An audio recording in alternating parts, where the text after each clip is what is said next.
अल्लामा के जहन में आया, अल्लामा हिल्ली के जहन में, नाम से तो सारे मानूस हो ना, अल्लामा हिल्ली के जहन में आया।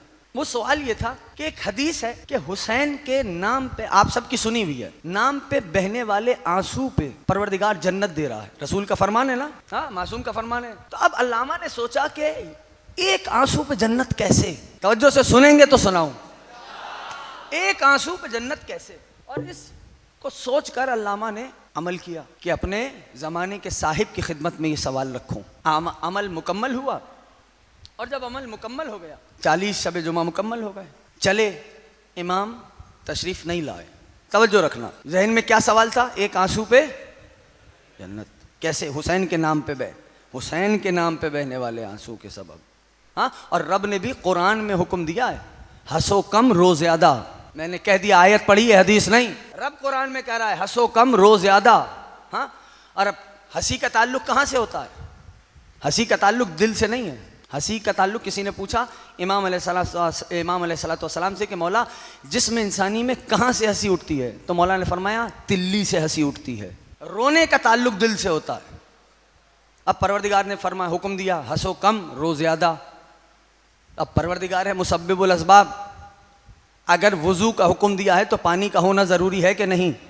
पता नहीं, मैंने कह दिया है। पानी नहीं है, मट्टी मौजूद है, तयम्मुम का हुक्म दिया है तो मट्टी का होना ज़रूरी है कि नहीं? है ना, ऐसा है। तो वो है मुसब्बिबुल अस्बाब। ए पालने वाले, हुक्म तो दे दिया कि हंसो कम रो ज़्यादा, तो रोने के लिए कोई सबब भी पैदा किया। सलामत रहे आप, इमाम ज़माना राज़ी रहे।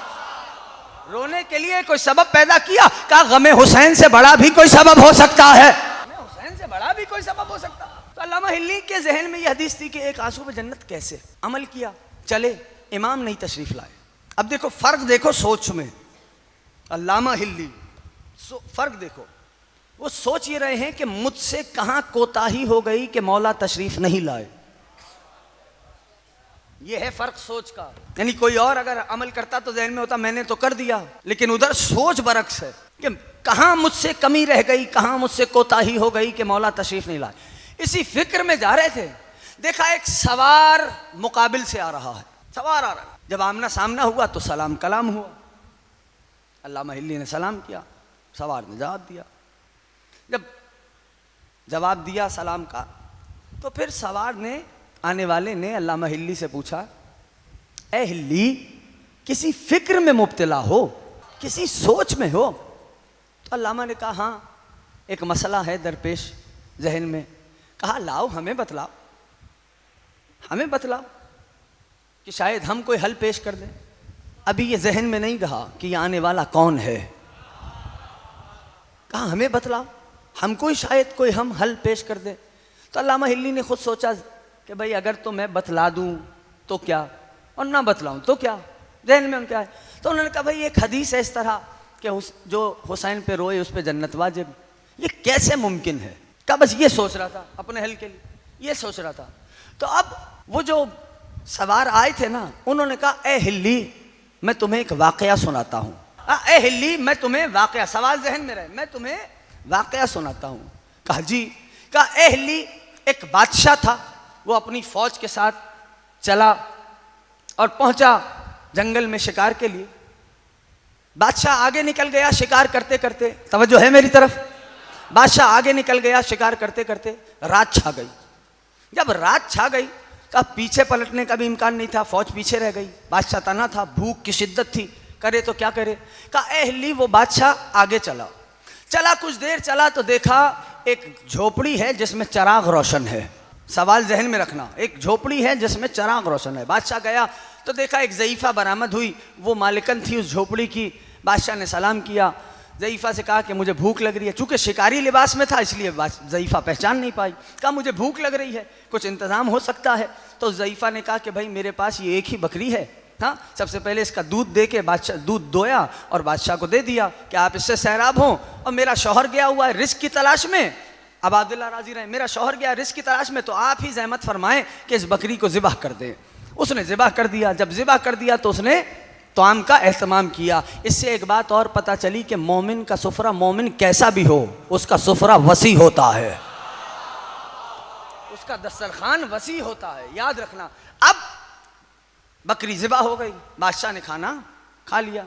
सुबह का वक्त आया, जब उजाला आने लगा तो बादशाह ने एक पर्ची पे पता लिख दिया, कहा भाई अगर कभी ज़िंदगी में ज़रूरत पड़ जाए तो इस पते पे आ जाना। ना उसने बताया कि मैं कौन हूँ, ना ज़ईफ़ा ने पूछा।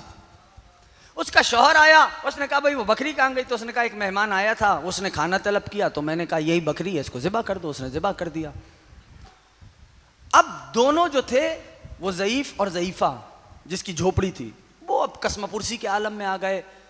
कोई रिस्क का बंदोबस्त नहीं हो पाया, तो ज़ईफ़ा को एक दिन जहन में आया कि वो जो मेहमान आया था उसने एक पता दिया था, चलते हैं शायद कोई सबब पैदा हो जाए। अब दोनों जब चले, चलते चलते पहुंचे तो पता चला वो बादशाह का महल था। आपने बहुत इत्मीनान से सुना, इसलिए मैंने पूछ लिया था कि 2-3 मिनट मुझे लगेंगे। हाँ, बहुत वहाँ पहुंचे, देखा बहुत बादशाह का महल था, बहुत लोग मौजूद थे, ज़्यादा से ज़्यादा महल बहुत मौजूद। सिपाहियों ने, उनका लिबास ऐसा, ज़ईफ़ गरीब थे, लिबास है, सिपाहियों ने दूर किया। ज़ईफ़ा ने कहा भाई हमें दूर ना करो, ये पर्ची है, बादशाह को जाके दे दो। सिपाही ने जब वो तहरीर भेजी तो बादशाह ने देखा उसकी अपनी तहरीर थी, तो कहा बुला के लाओ। वो दोनों ज़ईफ़ और ज़ईफ़ा को अपने महल में बुलाया। दरबार लगा हुआ था, वो ज़रा बैठे हुए थे। बादशाह ने कहा सुनो भाई, मेरा एक सवाल है। सवाल जहन में है? एक आंसू पे जन्नत कैसे? कहा मेरा एक सवाल है। वो ज़रा से पूछा क्या सवाल है? कहा भाई बात यह है कि ये बताओ, मुझे भूख लगी थी, मैं इस तरह शिकार पे गया था, आगे बढ़ा तो इसकी झोपड़ी थी, इमाम ज़माना राज़ी रहे, इसकी झोपड़ी थी, मैंने इससे खाना तलब किया तो इसके पास एक बकरी थी, उसने वो ज़िबा कर दी और मुझे खाना दे दिया। तो बताओ अदल का तकाजा क्या है, इंसाफ का तकाजा क्या है? तो एक वजीर से सवाल हुआ तो वजीर ने कहा हजरत इसने एक बकरी दी थी तो आप इसे 10 बकरियां दे दें। बादशाह ने कहा तू मेरा सवाल समझा ही नहीं। दूसरे से पूछा भाई तुम बताओ क्या मामला है? एक बकरी थी, इसने ज़िबा कर दी, मुझे दे दी, खाना खिला दिया, क्या तकाजा है? अब उसने कहा 10 पे बादशाह ने ये जुमला कह दिया। तो उसने कहा आप 50 बकरियां दे दे। बादशाह ने कहा ना, तू भी मेरा सवाल नहीं समझा। तीसरे से पूछा भाई बताओ, उसने कहा 50 पे बात नहीं बनी। तो उसने कहा आप 100 बकरियां दें और साथ में इतनी अशरफियां भी दे दे। बादशाह ने कहा नहीं, तू भी मेरा सवाल समझा नहीं। इस तरह करते करते करते करते करते बादशाह की आधी सल्तनत तक बात आ गई, आधी सल्तनत तक बात आ गई। हाँ, कि आधी सल्तनत दे दे। बादशाह ने कहा नहीं, अभी भी तुम लोग मेरा सवाल समझे ही नहीं। मैं ये कह रहा हूं कि इस ज़ईफ़ा की कुल कमाई थी वो बकरी, जो बोल रहा है इमाम हुसैन राज़ी रहे। इस ज़ईफ़ा की कुल कमाई थी वो बकरी, इसने वो मेरी खातिर ज़बीहा कर दी। इंसाफ का तकाजा तो ये है कि मैं अपनी कुल कमाई इसे दे दूं। ए हिल्ली, बात समझ में आई? हुसैन ने उसकी खातिर अपनी कुल कमाई लुटाई है।